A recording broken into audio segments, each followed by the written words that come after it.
Bom dia. Faz de conta que chegamos agora. Que aí o pessoal de casa não acha que a gente é maluco. Bom dia! Bom dia, pessoal. Bom dia, turminha! Você já cansado de falar bom dia, né? Bom dia, então, gente. Sejam bem-vindos. Que Deus abençoe a todos nós. Bom dia, pessoal. É uma alegria, né? Ouvir o Fausto aí, a doçura da sua fala aí, Fausto. Sua prece me tocou fundo na alma aqui. Fiquei emocionada. Bom, eu particularmente achei essa mensagem de Emmanuel incrível. E fiquei refletindo sobre ela e, obviamente, não tem como não pensar aí na passagem de André Luiz, quando ele desencarna, né? Porque a mensagem ela começa mais ou menos assim. Os espíritos mais renitentes no crime serão salvos das garras do mal, se invocarem verdadeiramente o amparo do Senhor. E é forçoso observar que chega sempre um instante na experiência individual em que somos constrangidos a recorrer ao que possuímos de mais precioso no terreno da crença. Então, André Luiz nos conta ali no comecinho, né, da vida dele, do livro Nosso Lar, na verdade, que ele foi médico na Terra, trabalhava demais, não tinha tempo para essas coisas de Deus. Não tinha tempo para se conectar com a espiritualidade dele. E ele desencarna, e nós sabemos que ele vai para uma região que nós conhecemos como umbral. E ele define esse umbral como um lugar escuro, lamacento, que as pessoas estão ali gritando, o chamando de suicida, e ele não entende aquela confusão toda que ele está vivendo. Tem hora que ele fala assim, será que eu enlouqueci? Cientista, né, já pensa isso logo. Será que eu enlouqueci? Mas não, ele tinha plena consciência do estado dele, estava ali, ele conseguia ter lucidez sobre aquele processo, por mais confuso que fosse. E ele nos conta assim. E quando as energias me faltaram de todo, quando me senti absolutamente colado ao lodo da terra, sem forças para reerguer-me, pedi ao Supremo Autor da natureza me estendesse mãos paternais em tão amargorosa emergência. E esse preso, colado ao lodo da terra, nós podemos pensar em várias situações que nós vivemos, das nossas angústias, das nossas inquietudes, das nossas perturbações íntimas diante das dificuldades, que a gente fica quase cego diante de tanta dor, sem entender, confusão danada, o que está acontecendo. E nessa perturbação, a gente pode se sentir nesse mesmo lugar. Quanto tempo durou a rogativa? Ele pergunta. Quantas horas consagrei à súplica, de mãos postas, imitando a criança aflita? Apenas sei que a chuva das lágrimas me lavou o rosto, que todos os meus sentimentos se concentraram na prece dolorosa. Naquele momento ele nos fala que ele estava inteiro. Ele estava inteiro naquela súplica, naquele pedido, de que se houvesse uma energia superior, que esse comandante da natureza, que nós chamamos de Deus, que pudesse vir ao seu socorro. E aqui ele começa a reconhecer como filho do Criador, como um pequeno que tem alguém maior a poder, que ele pode socorrer e dizer assim, me ajuda aqui que errei a mão, deu ruim. E com confiança, porque é preciso muita confiança para botar nosso rabinho entre as pernas e falar assim, não deu certo. Me ajuda a tomar uma nova, a dar uma nova guinada, a tomar um novo rumo, a aprumar aqui, a me aprumar aqui, a me reestruturar. Então, ele se coloca ali inteiro, em plena confiança.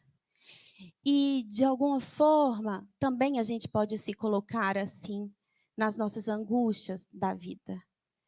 Quando a gente estiver em prece, que estejamos inteiros naquele momento, rogando a assistência dos nossos companheiros espirituais, com a verdade, mas não é a verdade só para os nossos interesses pessoais.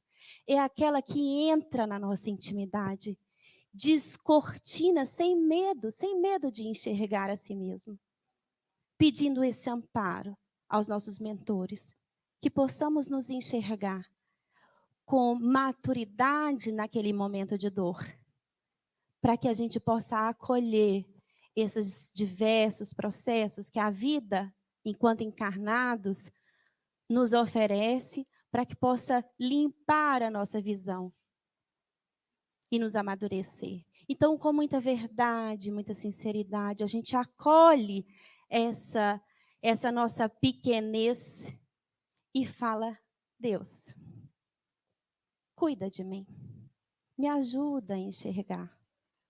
O que essa dor me convida a amadurecer? O que esse processo me ajuda aí a entender, a ser melhor, a crescer. Então, ele não faz tudo isso, mas ele se coloca ali de verdade, pedindo o amparo. Ele não está dando conta sozinho. Assim como muitas vezes a gente não dá. E pede esse reforço aí da espiritualidade, que está pronta a nos ajudar, e muitas vezes a gente que não está pronto para receber. Porque ali o amparo para André Luiz foram 8 anos de espera. Mas não André Luiz esperando. Foi a espiritualidade, esperando que ele estivesse pronto para receber. E aí ele fala assim, os questionamentos dele. Naquele momento, né, que ele está ali, nessa chuva de lágrimas, todos os seus sentimentos concentrados naquela prece, ele pergunta, será que ele estaria esquecido? Não era igualmente filho de Deus? Olha ele se colocando como filho. Embora não cogitasse de conhecer-lhe a atividade sublime quando engolfado nas vaidades da experiência humana. Eu esqueci de você. Mas agora eu estou lembrando de novo. Socorre aqui. Porque eu sei que você existe. Porque no fundo nós sabemos, por mais materialistas que somos, nós somos essência divina. Então, quando entramos aqui dentro de nós, não tem como a gente não reconhecer a presença divina. O problema é que a gente vai colocando capas e se distanciando dessa nossa essência. Pela vaidade, pelo orgulho, pela rebeldia. Ah, não foi do meu jeito, então também não quero você. E aí a gente vai criando aquelas... como é que chama quando o povo ia para a guerra antigamente? Armadura? Armadura, né? Colocando as armaduras e fica difícil receber, sentir o afeto divino com tanta armadura que a gente tem. Então, ele se pergunta se tinha sido esquecido, e aí ele ainda fala assim, ok, te esqueci, mas por que não me perdoaria o Eterno Pai, quando providenciava ninho às aves inconscientes e protegia bondoso a flor tenra dos campos agrestes? Ah, é preciso haver sofrido muito, diz André Luiz, para entender todas as misteriosas belezas da oração. É necessário haver conhecido o remorso, a humilhação, a extrema desventura, para tomar com eficácia o sublime elixir da esperança. Foi nesse instante que as neblinas, vejam que ele vai fazendo a oração, se reconhecendo como filho, mas reconhecendo bem igualmente as suas dificuldades. Foi nesse instante que as neblinas espessas se dissiparam e alguém surgiu, emissário dos céus, um velhinho simpático, me sorriu, inclinou nos os grandes olhos lúcidos e falou, coragem, meu filho, o Senhor não te desampara. Então, quando a gente se coloca nesse lugar que recebe esses olhinhos lúcidos e amorosos, a falar para a gente com toda amorosidade e coragem, porque o Pai não te desampara. Ah, que delícia, né? Dá até aquela respirada funda, né? Uma aliviada. Enfim. Eu gosto muito de uma fala que tem o Cortella. O Cortella é um filósofo, né? Ele falando de espiritualidade, e eu acho interessante, ele fala assim, que a espiritualidade... Desculpem.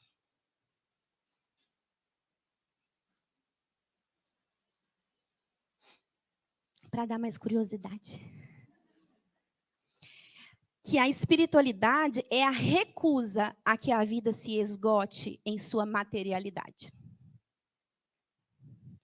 Então, a gente transcende, vai além do imediatismo e se mergulha numa história que fala sobre a capacidade de honrar a vida, a nossa existência espiritual. Não é possível que seja só isso.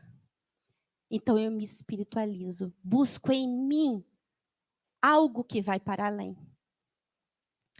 Então, se na angústia, algumas vezes eu possa me conectar com a minha aridez interna, é porque talvez eu não tenha preparado ou cuidado desse terreno. Então, acontecem os movimentos da vida próprios de um espírito encarnado, de uma vida terrena. Acontecem esses movimentos da vida e aí a gente desespera porque eu não encontro ali uma água para aliviar a minha sede. É a aridez. Porque nós esquecemos de cuidar desse terreno. De cuidar desse jardim. De ajustar esse solo com as verdades da espiritualidade, das verdades eternas que Jesus nos traz. Nesse instante, então, em que eu percebo o abandono em que eu muitas vezes me deixei, eu encontro essa minha escassez, me perturbo aí ao perceber a minha pequenez diante da potência divina, da imponência divina, eu também posso fazer um movimento contrário, de entender que sou pequena, mas tem alguém maior que cuida de nós. E aí, pensando nesse terreno árido, né, eu lembrei de uma passagem de Jesus, conversando com os apóstolos, discípulos, na verdade, sobre a oração. E cada um que se perguntasse ali como é que era essa coisa da oração, como é que se fazia para conectar verdadeiramente com Deus, com essa nossa divindade. E tem uma hora assim que João, milhões de perguntas uma atrás da outra, nada atende os seus questionamentos íntimos, e Jesus, ok. Ele pergunta assim para Jesus, como é que eu faço para ter uma comunhão, então, com Deus? Entendi, que é o que o Fausto falou. Não basta dizer Senhor, Senhor. Como é que eu faço para, na hora de eu falar Senhor, Senhor, como é que eu faço para ter essa comunhão? Para sentir essa parceria com os nossos amigos espirituais? Como é que eu faço para ter essa conexão? Não é isso, Fausto? Essa verdade, essa sinceridade ali, essa entrega sincera. Como é que eu faço? Jesus não é imediatista como nós, né? Aí, só fazendo um parêntese aqui, sobre imediatismo, né? Tem não sei se é provérbio, um ditado, uma historinha chinesa. É provérbio, ditado, não sei, uma historinha, gente, chinesa, que fala assim, se você tem planos para daqui a 1 ano, semeie milho. Se você tem planos para daqui a 10 anos, plante uma árvore. Agora, se você tem planos para daqui a 100 anos, eduque pessoas. E os planos de Jesus eram eternos. Então, ele aguarda aquele instante ali, e vai fazer uma caminhada com João, voltando de Jericó. Ele encontra uma área bastante árida, uma área bem deserta. E chegando mais nas andanças dele, aproximando mais, ele vê um homem suado lá, tadinho. Cavando, cavando. E ele pergunta, mas o que você está fazendo? Buscando água. Mas não chove por aqui? Está escasso. Não tem chovido. Não tem chovido. E aí ele aproveita aquele cenário para explicar para João. Olha, João, nesse terreno aí árido, você está vendo ele cavando porque ele tem fé de que ao cavar, ele vai encontrar uma fonte de água. Isso é a comunhão com Deus. Na nossa perseverança, nos dedicando no encontro de nós mesmos, fazendo o nosso com disciplina, cumprindo os nossos deveres, sabendo aproveitar os momentos de bonança com alegria e com respeito, com fidelidade, sabendo entender os momentos de aridez com tranquilidade, com confiança, com coragem, é que a gente vai cavando essa nossa aridez para encontrar essa fonte divina.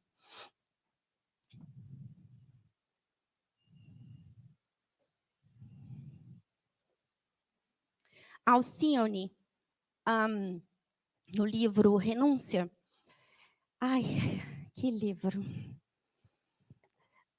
Se eu passasse a encarnação todinha lendo só ele, eu acho que ainda assim,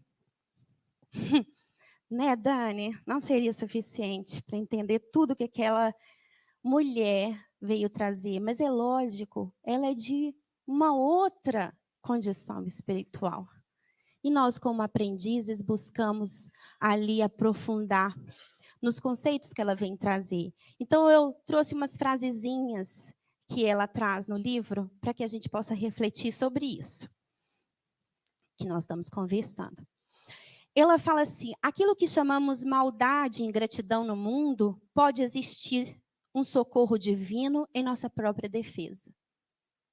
Olha o olhar para as diversas situações da vida. Porque se a gente confia verdadeiramente na bondade divina, como é que a gente pode pensar que nos chega alguma coisa que realmente é maldade ou pura ingratidão? Há uma relação ali para que a gente possa aprender. Se a gente recebeu e está vivendo aquilo ali, a gente pode aprender com as diversas situações. E ela fala assim, as forças que nos encarceram o coração nas grades de uns tantos problemas temporais. Se a gente for parar para analisar várias, eu não quero dizer todas não, tá, Fausto? Mas várias das nossas aflições, elas se baseiam em problemas temporais. Por mais dolorosas que sejam, vai passar. Não foi isso que a Maria falou para Chico. Para o Chico Xavier, vai passar? Então vai passar. São passageiros, são problemas temporais. Saibamos confiar. Eu fiquei pensando quando eu li nisso, sabe assim, quando a gente é criança, que leva um arranhãozinho na perna e a gente dá um desespero, que às vezes nem deixa os pais colocar remédio. Aí vai arder, mas vai curar, né? E dá aquele desespero. E como adultos, a gente já dá conta de suportar aquilo ali, pensa assim, vamos colocar, porque vai resolver, tal, vai passar. É uma questão de maturidade ao me encarar as nossas diversas dificuldades. Eu estava na casa de uma amiga esse fim de semana e a filha dela, de 4 anos, foi andando para trás, assim, tinha um galho desse tamanhozinho assim. Ela bateu no galho. E ela veio desesperada, chorando assim. A gente, pronto, quebrou alguma coisa. Não, se ela tivesse dado mais um passinho para trás, ela tinha quebrado, era a planta. De tão fininha que era a planta, mas ela se desesperou. O desespero não foi da dor, foi do susto. De lidar, eu não sei lidar com isso. É a gente, muitas vezes. Às vezes a coisa nem é tão maior, não estamos diminuindo a dor em circunstância alguma. O que nós queremos é pensar na nossa potência como filhos do Criador. Porque temos condição de suportar ou de viver ou de bem aproveitar os diversos cenários que vivemos. E então ela fala, as forças que nos encarceram o coração nas grades de uns tantos problemas temporais costumam ser violentas e rudes. Não é fácil. Não está dizendo que é fácil. Ainda que a gente entenda que é temporal. Ainda assim, não é fácil. Entretanto, nem é gostoso, né? Não é um picolé de chocolate, de limão, né? Às vezes é de limão, né? Que é azedo, né? Tá bom. Entretanto, Deus não se cansa de nos atrair aos seus braços misericordiosos. Para realizar a união divina, é preciso marchar na terra de nós mesmos, não obstante os maus dias e as noites tenebrosas. Cuidar do nosso solo, adubar esse solo, entender o porquê daquela aridez em algumas circunstâncias, alimentar o nosso jardim. O rio da vida está sempre correndo e é indispensável energia serena e vontade ardente a fim de mergulharmos na coleta dos valores divinos. Então, não é só o ritual de acender vela, nada contra, se aquilo ali vier fortalecer o seu coração, mas é com a sinceridade que nós colocamos cada ato que nós fazemos. Porque é indispensável energia serena e vontade ardente para que a gente possa mergulhar na coleta dos valores divinos. A existência terrestre é um aprendizado em que nos consumimos devagarinho, de modo a atingir a plenitude do Mestre.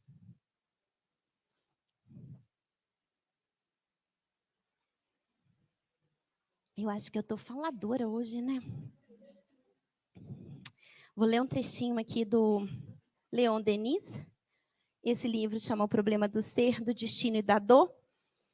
E a parte finalzinha dele, eu vou ler só uns trechinhos. Ele fala assim: aprende a sofrer, não te direi procurador. Então, isso é muito importante. Nós não estamos fazendo não estamos dando a ideia de que é bom a dor, a gente só aprende com ela, que alegria viver isso. Não, não é isso. Ok, não procuremos a dor, mas quando ela chega, aprendamos a recebê-la.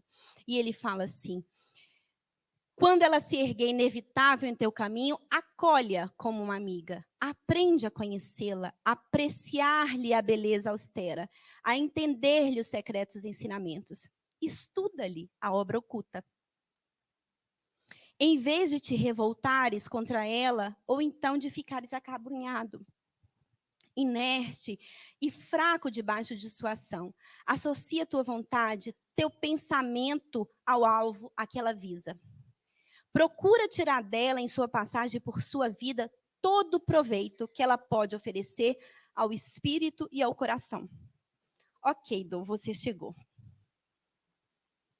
Vamos ver como é que a gente se resolve juntas, para que a gente possa crescer juntas. Numa palavra, faze a dor mais bela. A harmonia e a beleza são leis universais, e nesse conjunto, a dor tem o seu papel estético. O sofrimento é um iniciador, revela-nos o sentido grave, o lado sério e imponente da vida. A vida é a luta para a conquista da vida espiritual. E nessa luta, o que há de maior é resignação, paciência, firmeza e heroísmo. Ergamos os pensamentos, os corações, as vontades. Abramos nossas almas aos grandes sopros do espaço. Levantemos nossas vistas para o futuro sem limites. Lembremos-nos de que o futuro nos pertence. Nossa tarefa é conquistá-la. Ou seja, somos espíritos eternos. Não percamos isso. Não perca, que a gente não tire isso da nossa mente, não perca isso do foco, né? E aí, já no finalzinho, na última página, ele fala assim para a gente, ó.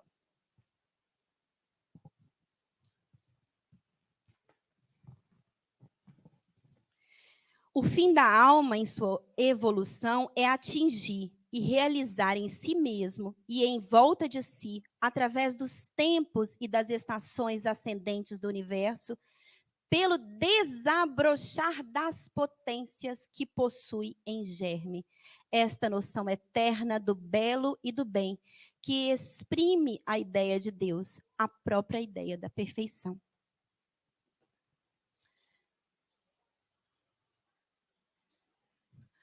Os próprios materialistas não escapam a semelhante impositivo da luta humana, qual ocorre aos demais. Nas contingências dilacerantes requisitam o socorro do dinheiro, da ciência provisória, das posições convencionalistas, que, aliás, em boa tese, auxiliam, mas não salvam. Indispensável se torna recorrer a Jesus para a solução de nossas questões fundamentais.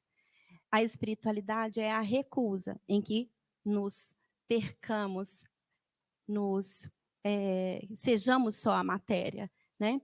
Então, a gente vai olhando para aquilo que é lei de amor, que é fraternidade, que é caridade, o que nos rege para uma lei maior em relação ao que Jesus veio trazer, porque Jesus representa isso, a lei de amor.